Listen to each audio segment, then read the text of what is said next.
only two questions, two topics. Okay. And this question is that your experience about using dating app. And again, I haven't tried that. Part of the reason is that again, in Chinese moral standard, it's not something appreciated. So I have pressure for myself. Another reason is that I don't have time to do that, but I'm curious to know more about that. First one, how do you feel when you're using those different dating apps? I believe that you use more than just one kind of dating app, right?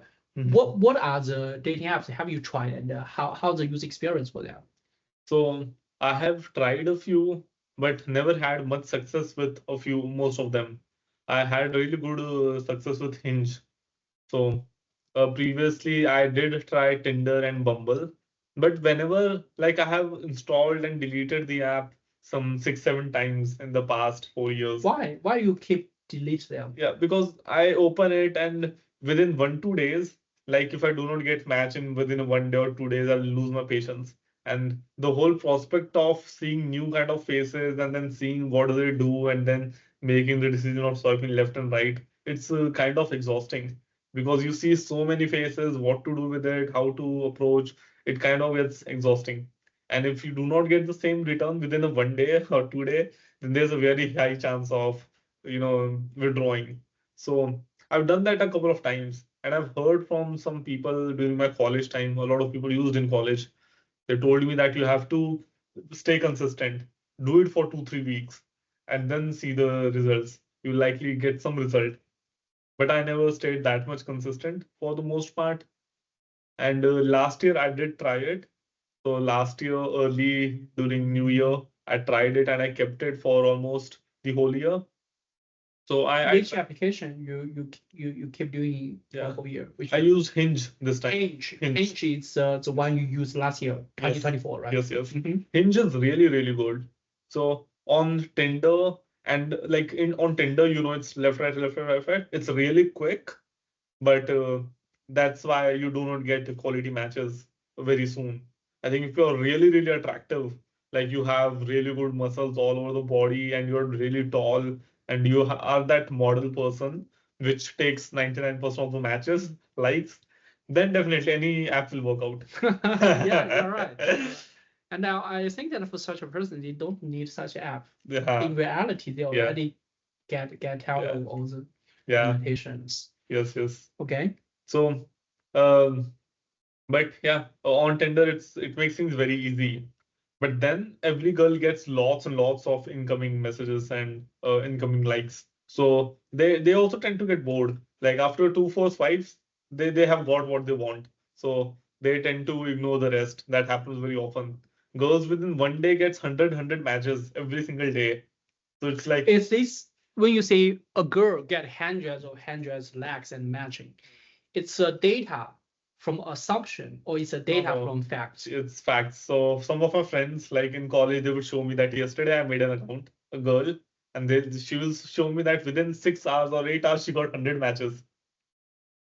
The last of male animals, it's really crazy. Yeah. Right. It's just like you have a dog, and it's time for the dog to mate. It's become crazy. So the thing about these apps is that the demographic, there are more guys than girls. Of course. In the reality, it's same. Yes, right. And then the guys, they tend to be more lenient about their matches. Like they will swipe even some poor looking girls in their perspective. They will even swipe right to that just to see if it happens. If it happens, right? And girls are comparatively more selective. Because they have more options. Yeah. If you have 100 job offer, you will only pick an offer you like most. Yes. If you have no job, you will say, I will take any job offer. Yes. Given to me. Yeah. So that's another thing. And finally, like some 50%, or 40-50% of the girls take 90% of the likes. Yeah, the 20% and 80% rules. Yes. So in case of girls, it's 50%. In case of guys, it's 5%. So 5% of guys takes 90% of the likes. In girls, 50% of the girls take 90% of the likes. So girls are really, really selective. And you know that ideal men, if they find it, then every girl will be right swiping them. So very small chunk takes majority of it. And on top of this, Hinge, Tinder, all of these platforms, they have functionalities which tracks how many girls are swiping you left and right. And if you are being swiped right a lot, then they will show your profile on top of their bundle. So it shows up really quickly. If you are being you swipe left, then it will be on at the bottom. So no one will be able to see you because girls will lose interest within few minutes because every right swipe is a match. So if your profile is at the bottom of the stack, then it's never getting showed to any girl. Okay, so if you are attractive, you get more exposure. If you are less attractive, you get less. Yeah. The world. It's really, it's so cold. Yeah. Reality is so cold. Huh? So I think that it is not very difficult for a person to stand out on apps like Hinge. Like you're dressed very well today. If you get good pictures with a good background and all that, then with these pictures you will start getting likes. So you just have to dress smartly, get some nice pictures clicked instead of selfies, and out there in the open or something which shows your activities. Just these basic things will make you make your profile better than 90% of the guys. Most guys they have selfies. They don't have friends to click pictures for them, and so standing out is all not very difficult. There is a small bit of a barrier. So about my experience, yeah. So earlier it was bad because I did not have good pictures and a lot of things were there, and I would lose motivation within a few days. But on Hinge, I stuck through, and I was able to get some good matches, and so overall, my experience was actually really good. It gave me unlimited supply of new potential partners, which was good to see. But uh, but like I wouldn't count on getting into a relationship from the dating apps. Like most of the people that I met early, either they were first on this was their first date on the app, which could be a lie, who knows, or or they had a really bad experience in the past and they are carrying a lot of trauma. Like there was this one girl I met. She showed me, like I showed her that this is my gym workout routine. I track on this app and these are the calendar days where I went. And she also showed me her Excel sheet that this is how she tracks. And in that 50% of the weeks were like skipped due to depression. And then she just hit it. Then I was like, what's about the depression? What's going on? Then she was like, no, you tell me about your life. So she don't want to discuss about her trauma. Yeah. So most of the people will do that, that you are only connecting at a surface level and you're just here to have fun and entertain yourself. So basically, based on your experience, no matter boys or girls, most people go to this dating app just for the physical interaction. Not all, because I had that filter on. I was only matching on girls who are looking for short-term relationship. Gotcha. But there is a long-term relationship option which I've never explored yet, and I might have to do it. Like if in 1 year I do not get a girlfriend, I will start. Quick question. So if a people say, hey, I want to look for a long-term relationship at this moment of my life. Why not from real life? From real life? Real life. Why not look for long-term relationship from real life? Yeah. Instead of apps. Yeah. So from online. Definitely, I think finding from real life is better, but there are some restrictions. Like how much, like if I talk about myself, how much am I going out there? So I'm always out there in the office, but I will not most likely not date someone from the office. Yeah. In Amazon, Microsoft, I'm seeing that's a lot common. Like not within the team, but I'm seeing partners, both of them working in Amazon itself. Yeah, because they are too big. Yeah. So I think that could be a possibility, but I wouldn't risk trying to get into that domain. And if things mess up or something goes wrong within where I work, I don't want to take the chance. I think that separate your work and your Yes. romantic relationship will be a wise decision. Yeah. Then it comes to where do I find next? Like some people go to clubs and parties and all that, but most people there, I don't think they are going to clubs and parties looking for long-term relationship. That maybe short-term they are, but long-term, not sure.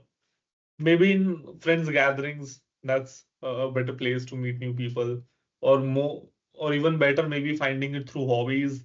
You start finding people there. All that is an option, but that's a lot of work. Like if I go to an art class with the uh, with the um, expectation that I might find a partner there, then I'm just fooling myself. Like if I go to art class, I want to focus on the art, learning art, not finding someone else. And if I have that in my back of my mind, then constantly I'll be seeing where my eyes are meeting someone else, who's talking to whom. And if I see some girl free, I'll try to start a conversation with her, even though she's focusing on her work. That's a lot of work because the expectations are not clear already. But definitely one can find a partner like that. But these apps gives you a platform to connect with n number of people with clear intention. If they are clear about it, there are obviously people who are confused and scams and lots of problems are there. But it's a big enabler. Like we can easily find jobs with LinkedIn today.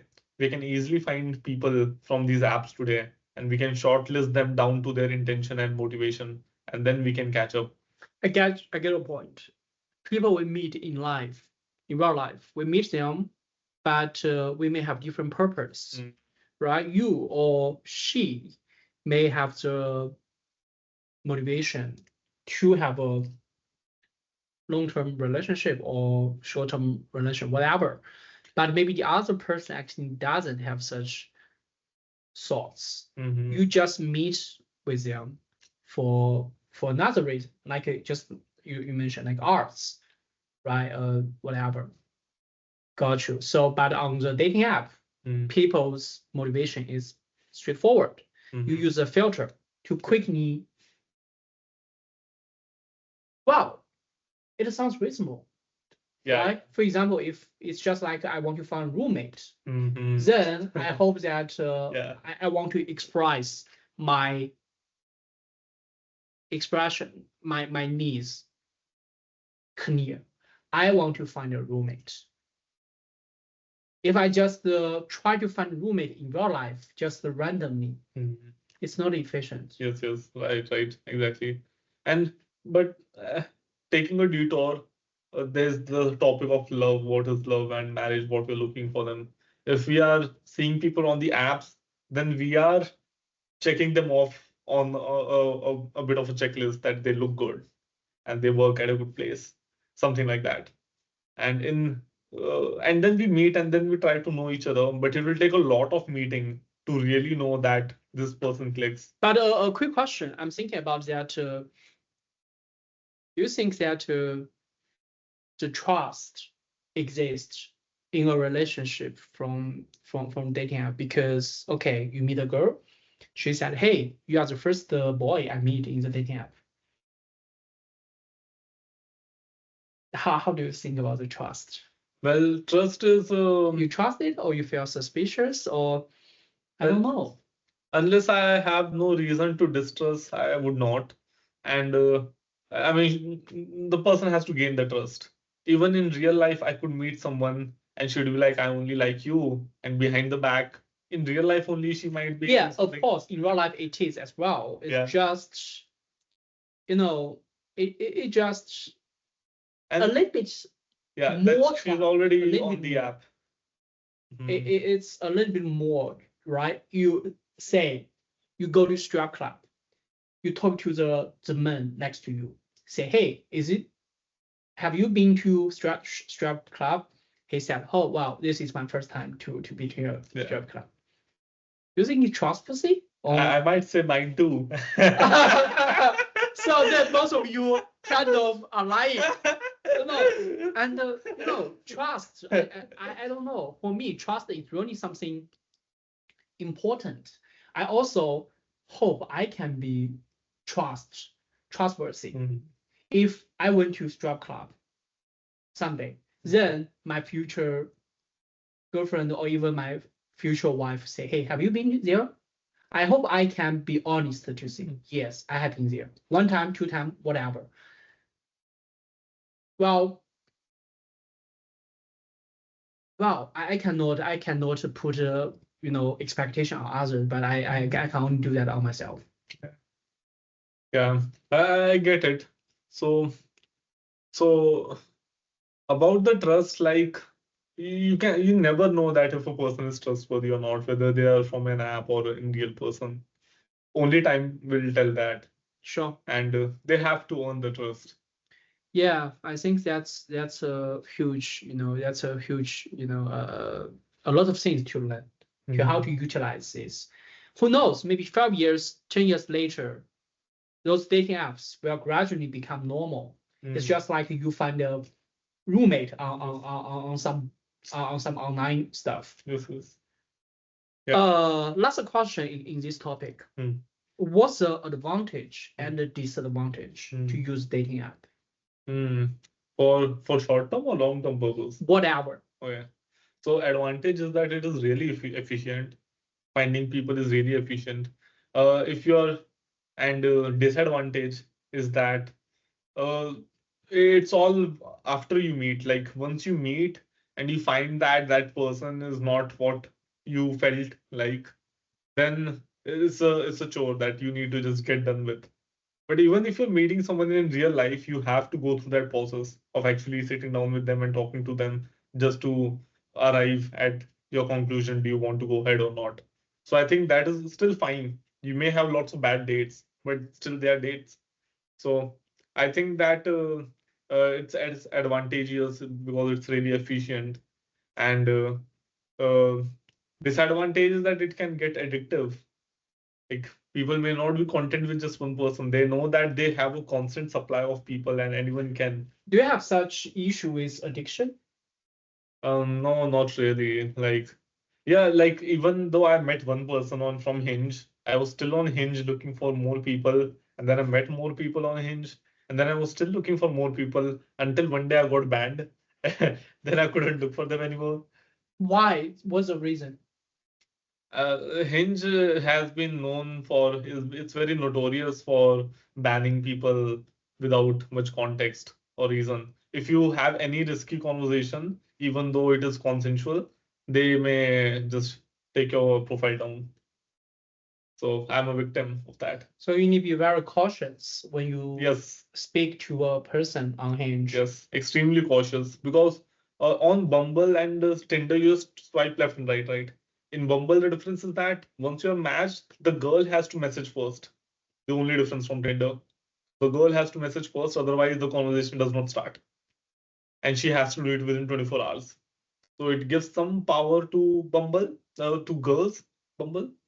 And in Hinge, you have to not swipe each other, but they have lots of, let's say I'll have a profile and I'll have lots of photos as well as some icebreaker questions or something. Like I would have answered some question answers and I can put anything like what I do or what we can do in our first date, anything I can put and I can express myself. Got you. So people have to write a message to those things or the photos. So the first conversation starter is not that someone has liked you. It is directly that someone has left a comment and you read that comment and you decide, do you want to reply? If you reply, that's a match. So I feel that Hinge is more better because it lets you express yourself. It's not just a game it's not a beauty contest. You can show your personality and lots of guys suck at it. Like I have lots of friends that suggested them that use Hinge. I have found good success with it. And then they leave it because they are like, what should I reply? Which will come off good. So some people, they go overly lusty. They will be knocked off. some people, they'll be so boring that they'll be knocked off. You have to be a bit flirty, but still in the limits, and then take the conversation in an interesting way. So, how much time? so yeah, when you're starting on it, then it takes like 20-30 seconds to think of something. But once you're in the zone, then it comes out, immediately. What you realize is that, like, if a girl will write a message that tell me your favorite food, you don't It's actually, like an interview. yeah, like that's just an example. If a girl writes something, you don't actually answer it, because if you answer it, she's getting hundreds of messages who are actually answering it. That's boring. You have to, You must stand out. yeah, you You have to must stand out. you must impress the Yes. interviewer, Yes. interviewer, yeah, interviewer, like Yes. a job interview. Yes, yes. So, Well, I think that yeah. no, No, so I'll tell you the technique that I apply. That can be like a trick. So instead of thinking more into it, that what to reply, think less. The more you turn off your brain and let the thoughts fly, even if it is stupid, if it is just an emoji, whatever it is, just send it. And then I just send messages in 1 second. I don't take more than 1 second to think. Whatever comes in the mind, the less you think. that's how you talk with friends. Yeah, exactly. So that's what people like. If you are trying too hard, if you get overly lusty, that's a red flag. Well, I think that well, not yet. I think that I Yeah. don't have plan to try it at recently. The Mhm. main motivation, I think, previously, Mhm. it's about the moral, pressure. Oh yeah. But now it's a time. I don't want Yeah. to spend time Yeah. on strangers for it. I prefer to spend time, either do something I felt passionate about, write a novel, create a game, develop a visual novel game, or spend time to talk with friends Mhm. like you or my previous classmates. I think that Yeah. maybe in future, maybe Yeah. not yet. Yeah, that's a fair disadvantage, that you end up putting in a lot of time into that. And if you get like 10 chat messages, then out of that, some 70-80% of the girls will eventually ghost within the first chat itself, even after matching, within the first conversation, or after 2-3 messages, they'll start ghosting because they are so much occupied there. Yeah. So I it is definitely. I think that for me it doesn't deserve. I don't want to spend my time on those things. I prefer to spend time on things I like or people I like. When I say like, it's more general, right? I like you, I like my classmates. It's a general like or love. Got you. Okay, so let's go to the last topic. The last topic is about AI. And that's something both of us and the whole industry very excited about.